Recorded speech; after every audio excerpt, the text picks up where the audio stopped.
Hi and hello everyone. तो बच्चों, इस वीडियो में मैं आपको बताने वाला हूं कि किस मार्क्स पर कौन सा कॉलेज मिल सकता है। इसके पहले भी मैंने एक वीडियो बनाया था जिसमें मैंने आपको बताया था कि किस मार्क्स पर आपको कौन सा कॉलेज मिल सकता है। लगभग वही जा रहा है। अगर मैं बोलूं उसकी एक्यूरेसी 80% थी तो इसकी एक्यूरेसी 90% है। 100% एक्यूरेसी कभी नहीं हो सकती, वो तो हमारा जब अलॉटमेंट लिस्ट आएगी तभी हम देख पाएंगे, ठीक है। लेकिन इसकी एक्यूरेसी उससे ज़्यादा है, लेकिन लगभग वही है, 2-4 नंबर का ही डिफरेंस क्रिएट हो रहा है। वो जो मैंने बनाया था वो मेरिट लिस्ट के पहले बनाया था, लेकिन अब जो मैं बना रहा हूँ मेरिट लिस्ट के बाद बना रहा हूँ।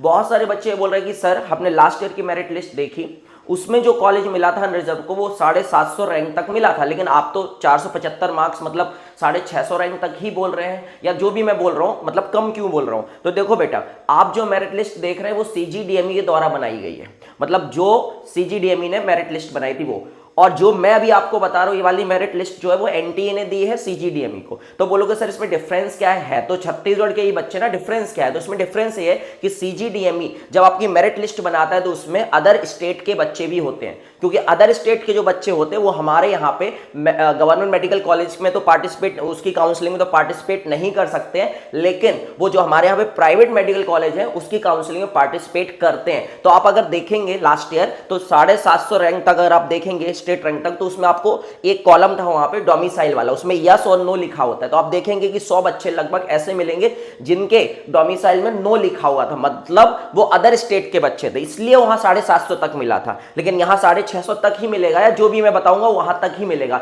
तो कंफ्यूजन नहीं होनी है। आप लास्ट ईयर से मैच कर रहे हैं, लास्ट ईयर भैया जो आपको मेरिट लिस्ट आपके पास है वो सीजीडीएमई की है, मतलब अभी रजिस्ट्रेशन स्टार्ट होंगे, ये हमारी मेरिट लिस्ट कोई काम नहीं आने वाली, पता है आपको। ये सिर्फ और सिर्फ एक एनटी के द्वारा सीजीडीएमई को दिया गया डेटा है। एक और मेरिट लिस्ट बनेगी जिसमें अदर स्टेट के बच्चे भी होंगे, और उसमें और भी बच्चे ऐड होंगे ही होंगे। देखो ये 90% तो सही है, लेकिन 10% बच्चे ऐड होंगे जिनके पास छत्तीसगढ़ का डोमिसाइल होगा, है ना। साथ ही साथ इसमें बहुत सारे बच्चे जो होंगे वो अदर स्टेट के भी ऐड होने वाले हैं। तो ये मेरिट लिस्ट मॉडिफाई की जाएगी सीजीडीएमई के द्वारा। याद रखिए, अदर स्टेट के बच्चे जो है वो हमारे यहाँ पे गवर्नमेंट मेडिकल कॉलेज में तो उनको एडमिशन नहीं मिलेगा, लेकिन उनको प्राइवेट में मिल सकता है। तो आप लास्ट ईयर की मेरिट लिस्ट को इसके साथ कंपेयर ना करिएगा, नहीं तो आपको कंफ्यूजन बहुत ज्यादा हो जाएगी। तो बहुत सारे बच्चे मुझे ऐसे ही बोल रहे थे, तो मैंने सोचा ये डाउट उनको क्लियर कर दें कि लास्ट ईयर की मेरिट लिस्ट और अभी जो हमारे पास मेरिट लिस्ट है उसमें डिफरेंस है, ठीक है, ये ध्यान रखिएगा। और बहुत सारे बच्चे बोल रहे कैटेगरी चेंज, तो देखो भाई मुझे बाकी कुछ नहीं पता, लास्ट ईयर तक होता था और बाकी ज्यादा चीजें पता नहीं, लेकिन मुझे 2 चीजें पता है कि भैया एसटी वाले बच्चों को कैटेगरी चेंज करने दी जाएगी,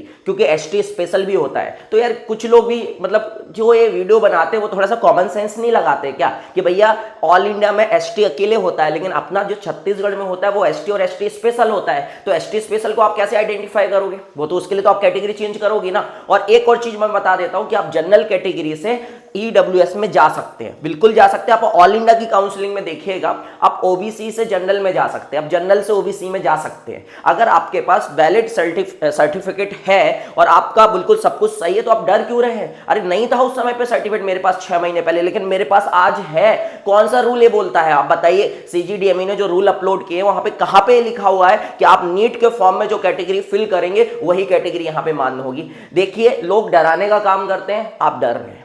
अगर आपने सब कुछ ईमानदारी से किया, अगर आपका ईडब्ल्यूएस सर्टिफिकेट ईमानदारी से है तो क्यों डरते हो? या तो फिर वो बेईमानी का है इसलिए आप डर रहे हैं। अगर ईमानदारी से है तो कौन सा हाई कोर्ट या सुप्रीम कोर्ट आपको एडमिशन लेने से रोक सकता है? कौन सा कोर्ट है जो आपको आपका अधिकार नहीं दिलाएगा? आपको रिजर्वेशन अगर दिया जा रहा है गवर्नमेंट की तरफ से, हमारे संविधान की तरफ से, तो कौन सा कानून है जो आपको रोक सकता है? कोई कानून नहीं है जो रोक सकता है। 6 महीने पहले फॉर्म फिल हुआ था, नहीं था मेरे पास उस समय पे सर्टिफिकेट, आज है मेरे पास और वो भी बिल्कुल सही है, मैंने बिल्कुल सही बनवाया है। मुझे लगा उस मैं नहीं बनवा पाऊंगा, आज बनवा लिया मैंने। तो देखिए, काउंसलर लोग का काम है डराने का। मैं देखता हूं बच्चे मुझे बता रहे कोई 2.5 लाख मांग रहा है, कोई 2 लाख मांग रहा है। अच्छा बच्चों, मेरे पास एक और न्यूज है आपके लिए। अब इस बार तो मैं लेट हो चुका हूं, मैं कुछ नहीं कर सकता आपके लिए, लेकिन हाँ नेक्स्ट ईयर याद रखिएगा जब भी आपकी काउंसलिंग होगी, मैंने एक अपने आप से एक मतलब आपके लिए कुछ सोचा है, प्लान किया है कि मैं अपने एस2एस इंस्टीट्यूट में एक क्लासरूम मतलब बनवाऊंगा, एक कमरा बनाऊंगा जहां पे मैं 2 लोगों को हायर करूंगा, उनको पैसा मैं दूंगा, पूरा नॉलेज मैं दूंगा और वो आपकी काउंसलिंग में मदद करेंगे। तो बहुत सारे बच्चे हमारे यहाँ पे काउंसलिंग करा सकते हो, और उन 2 पर्सन की और जो रेंट आएगा रूम का वो सब मैं दूंगा। मुझे आपसे कुछ नहीं चाहिए,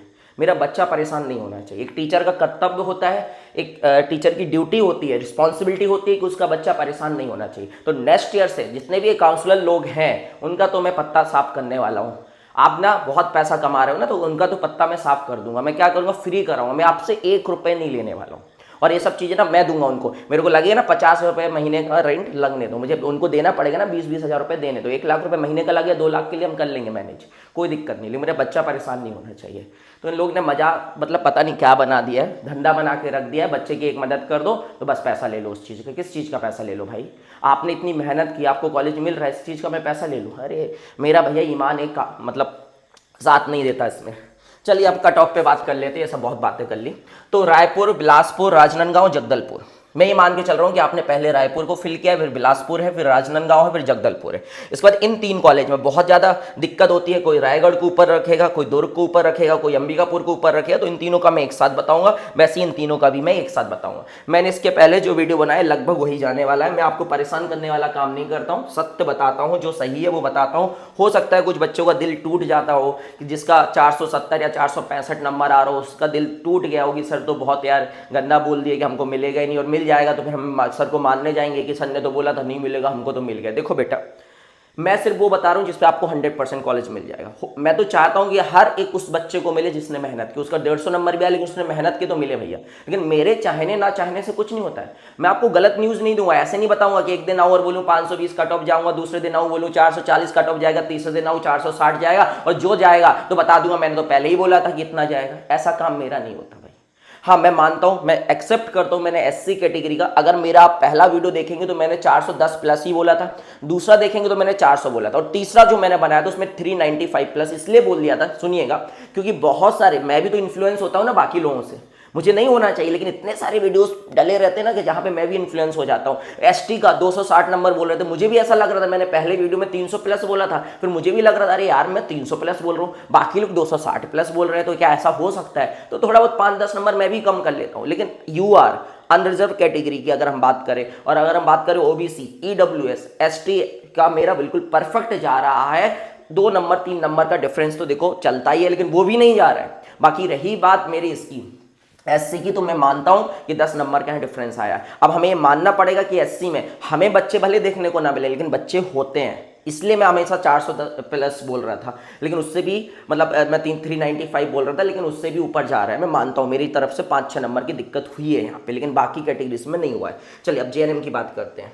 तो जेएनएम में अगर आपका अनरिजर्व कैटेगरी में, जल्दी जल्दी लिख दे रहा हूँ, आप लोग देख लेना है ना, 527 प्लस, 518 प्लस। अब हो सकता है पहले राउंड में इतना न जाए, लेकिन सेकंड राउंड में जाएगा। अच्छा ईडब्ल्यूएस, अभी मैं नहीं लिखूंगा ईडब्ल्यूएस का। क्यों नहीं लिखूंगा? क्योंकि देखो मुझे ये देखना पड़ेगा कि जनरल के कितने बच्चे हैं, अनरिजर्व के कितने बच्चे जो ईडब्ल्यूएस में जा रहे हैं। मैं यहाँ पे जो कट ऑफ बताऊंगा उसमें मैंने मान लिया है कि 15 से 20 बच्चे ऐसे हैं अनरिजर्व के जो ईडब्ल्यूएस में जाएंगे। क्योंकि देखो अनरिजर्व के जब ईडब्ल्यूएस में जाएंगे ना, तो यहाँ पे भी थोड़ा सा कट ऑफ 1-2 नंबर कम होगा, क्योंकि हमें पता है एक नंबर पे 10-10 बच्चे हैं, तो ज्यादा तो नहीं हो, 10-15 बच्चे जाएंगे तो 2-3 नंबर ही कट ऑफ कम होगा। तो मैंने वो सब इसमें लिया हुआ है। मैं आपको बता रहा हूँ 2-3 नंबर से ज्यादा का डिफरेंस नहीं आने वाला है। अच्छा अनएक्सपेक्टेड कुछ हो जाता तो मैं कुछ नहीं कह सकता। पता चला कि दूसरे बच्चों ने डोमिसाइल बनवा लिया, पता नहीं हजारों बच्चे और कहीं से आ गए, तो मैं उसमें कुछ नहीं बोल सकता। लेकिन हाँ, अगर ये वाली मेरिट लिस्ट सही है, इसमें मैं मानता हूँ कि 90% सही है। वैसे तो मुझे पता है 10% सही नहीं है, लेकिन 90% मान रहा हूँ तो ये जाएगा, ठीक है। और बहुत सारे बच्चे ये बोल रहे हैं कि सर आपने कट ऑफ 475 बताया है, तो मेरे 470 मार्क्स से क्या काउंसलिंग में पार्टिसिपेट करना चाहिए? सुन लो अच्छे से,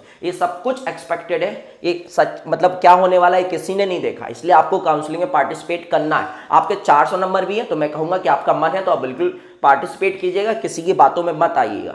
कल के दिन मोदी जी आए और बोले कि भैया दुर्ग में मैं 10 मेडिकल कॉलेज खोल रहा हूं, फिर क्या करेंगे उस समय पे आप? फिर बोलेंगे कि सर ने बोला था इसलिए मैंने नहीं किया। नहीं भैया, हम जो बोल रहे हैं वो बस ये है कि इस पे मिल जाएगा, इससे कम मार्क्स हैं तो आप पढ़ना स्टार्ट कर दो, बाकी कॉलेज मिल जाएगा तो अच्छी बात है। देखो हम जो बता रहे हैं ना उससे आपका कोई भी लॉस होने वाला नहीं है। क्यों नहीं होने वाला कोई भी लॉस, ये बताइए?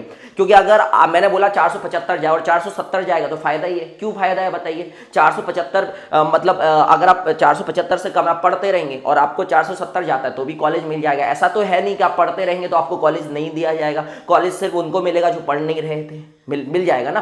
तो आप क्यों भैया 475 से नीचे मार्क्स तो पढ़िए ना भाई, अगर आपका एमबीबीएस करना ही है। में अब मान चलो आप 8 तारीख तक का और इंतजार कर रहे हैं, अभी कितने दिन है? अभी 10-12 दिन और है उसके लिए। 12 दिन आपका लॉस नहीं हो जाएगा पढ़ाई का?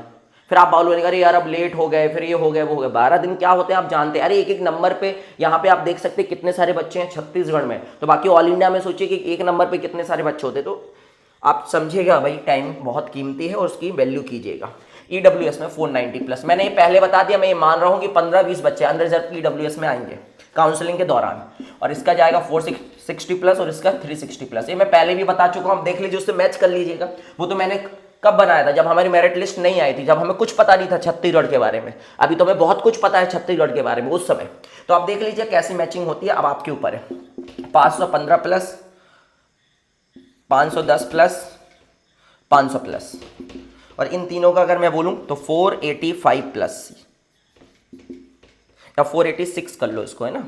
और अब इसकी बात करें ओबीसी की, तो यहाँ पे आ जाओ तो 510 प्लस, यहाँ आ जाओ तो 502 प्लस, यहाँ आ जाओ तो 497 प्लस, यहाँ आ जाओ आप तो 481 प्लस, और यहाँ अगर आप आ जाएं ईडब्ल्यूएस में तो 490, 475 प्लस, 465 प्लस, 460 प्लस, 450 प्लस, नहीं 450 नहीं 440 प्लस, है ना। ये तीनों कॉलेज अगर आपके 450 प्लस से मार्क्स ऊपर है तो आपको कोई भी मिल सकता है। याद रखिएगा, ये मान के चलो कि सिर्फ 15-20 बच्चे ही आ रहे हैं। अगर सोचो वो 15-20 बच्चे भी नहीं आए तो फिर इसमें 10-10 नंबर और कम कर लीजिएगा आप, ठीक है। और यहाँ पे ये तीनों कॉलेज आपको 422 प्लस में मिल सकते हैं, ये 470 प्लस में मिल सकते हैं, 475 प्लस या 474, जो भी आप लें। एक नंबर में ऊपर ही लेके चल रहा हूँ जिससे कि उन बच्चों को फालतू की उम्मीद ना मिले और कॉलेज मिल जाए तो ज़्यादा अच्छा होता है। उम्मीद मिल जाएगी, कॉलेज मिलेगा, और ना मिले तो बुरा लगता है, मैं जानता हूँ ये चीज़।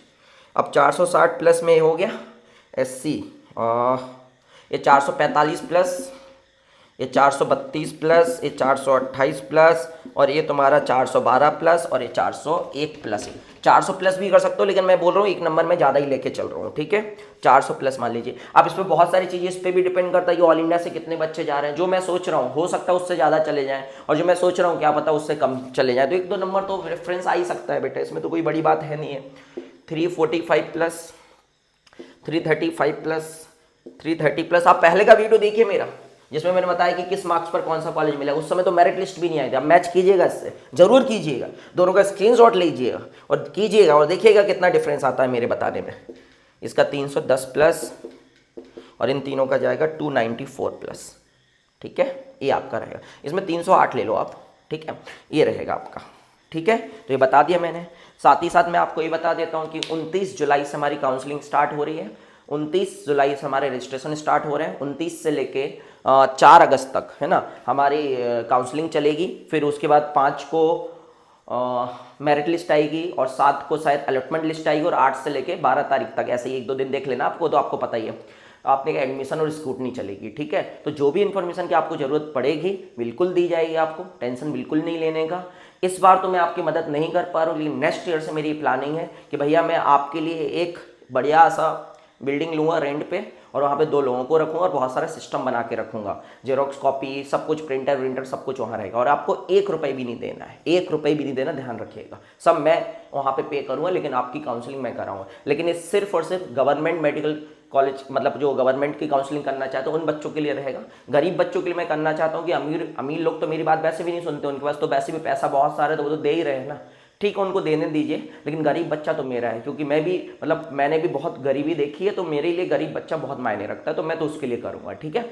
मिलते हैं कभी किसी। अच्छा, क्या फीस लगेगी तो आपको पता है, अगर आप अनरिजर्व के हैं तो आपको 10,000 रुपये सिक्योरिटी डिपॉजिट और 1,000 रुपये आपकी रजिस्ट्रेशन फीस होगी। 1,000 रुपये रिफंड नहीं होगा, 10,000 रुपये रिफंड हो जाएगा।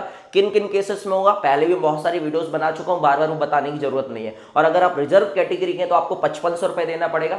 500 रुपये ऑनलाइन रजिस्ट्रेशन फॉर्म के रहेंगे, और 5,000 रुपये की आपको सिक्योरिटी डिपॉजिट रहेगा। 5,000 रुपये आपको ये मिल जाएगा। किस केस में मिलेगा, किस में नहीं मिलेगा, पहले भी बहुत सारी वीडियोस बना चुका हूं, अगले भी बता दूंगा, ठीक है। आपको सेकंड राउंड में, मोपअप राउंड में, स्टे वैकेंसी राउंड में कॉलेज मिलता है, और अगर आप कॉलेज नहीं लेते हैं तो पैसा नहीं मिलेगा। बाकी हर केस में आपको पैसा मिल जाएगा, बस इतना समझिएगा। और आप सेकंड राउंड तक ही अपग्रेड करा सकते हैं। मोपअप राउंड या उसके बाद जो स्टे वैकेंसी राउंड होता है उसमें आप अपग्रेड नहीं करा सकते। आपको सेकंड राउंड में जो कॉलेज मिलता है वो फाइनल कॉलेज होता है, उसके बाद आप अपग्रेड नहीं करा सकते, ठीक है। अपग्रेड कैसे होता है, इस सब मैं वीडियोस बना चुका हूं, आपको पता है। फिर से बार बार बनाने का कोई मतलब नहीं, और मुझे बार बार व्यूज नहीं चाहिए, ठीक है।